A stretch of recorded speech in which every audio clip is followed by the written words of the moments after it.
حضرت ابو ہریرہ رضی اللہ تعالیٰ عنہ سے ایک روایت ہے جس کو امام ترمذی نے نقل کیا ہے کہ ایک دن حضور تشریف فرما تھے، فرمایا کہ کوئی ہے کہ جس کو میں نصیحت کروں اور وہ اس پہ خود عمل کرے یا ایسے لوگوں تک پہنچائے جو اس پہ عمل کرے؟ تو حضرت ابو ہریرہ رضی اللہ تعالیٰ عنہ فرماتے ہیں میں نے عرض کی حضور میں ہوں، آپ مجھے وہ نصیحتیں کریں۔ تو حضور نے میرا ہاتھ پکڑ لیا اور حضرت ابو ہریرہ فرماتے ہیں حضور نے 5 نصیحتیں مجھ کو گنوائیں۔ فرمایا گناہوں سے بچو، تم سب سے زیادہ عبادت گزار بن جاؤ گے۔ دوسری بات فرمائی اللہ کی تقسیم پہ راضی ہو جاؤ، تم سب سے زیادہ غنی بن جاؤ گے۔ اور تیسری بات ارشاد فرمائی ہمسایوں کے ساتھ حسن سلوک کرو، تم کامل مومن بن جاؤ گے۔ اور پھر فرمایا جو اپنے لیے پسند کرتے ہو وہ اپنے مومن بھائی کے لیے پسند کرو، کامل مسلمان بن جاؤ گے۔ اور پھر فرمایا زیادہ ہنسا نہ کرو، اس سے دل مردہ ہوتا ہے۔ فرمایا یہ 5 وصیتیں اللہ کے رسول نے مجھ کو گنوائیں۔ انسان گناہ کو ترک کرے، علماء نے کہا یہ تقویٰ ہے۔ اور حضور نے ان نصیحتوں میں پہلی نصیحت جو ہے وہ گناہ سے بچنے کے بارے میں حکم ارشاد فرمایا کہ گناہ سے بچا جائے۔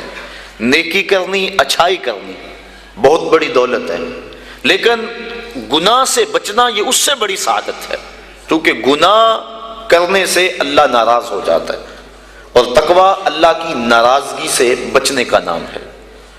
تقوی کے بارے میں علماء کرام نے اور بھی روایات، مختلف اقوال بزرگوں کے بیان کیے ہیں کہ انہوں نے تقوی کی دولت اختیار کر کے اپنے آپ کو جنت کا حقدار بنایا اور اپنی زندگی کا ایک ایک لمحہ اللہ کی رضا کے لیے گزارا۔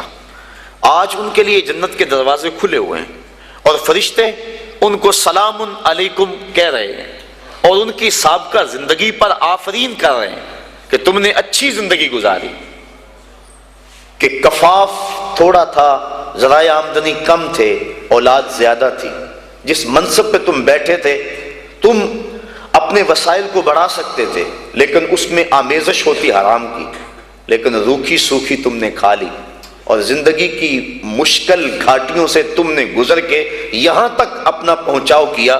آج اللہ کی رحمتیں بڑھ کے تمہارا استقبال کر رہی۔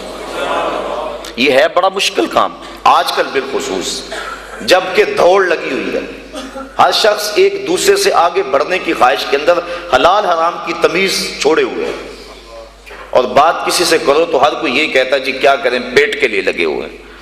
پیٹ تو 2 روٹیاں صبح مانگتا ہے، 2 شام کو مانگتا ہے، 2 دوپہر کو مانگتا ہے۔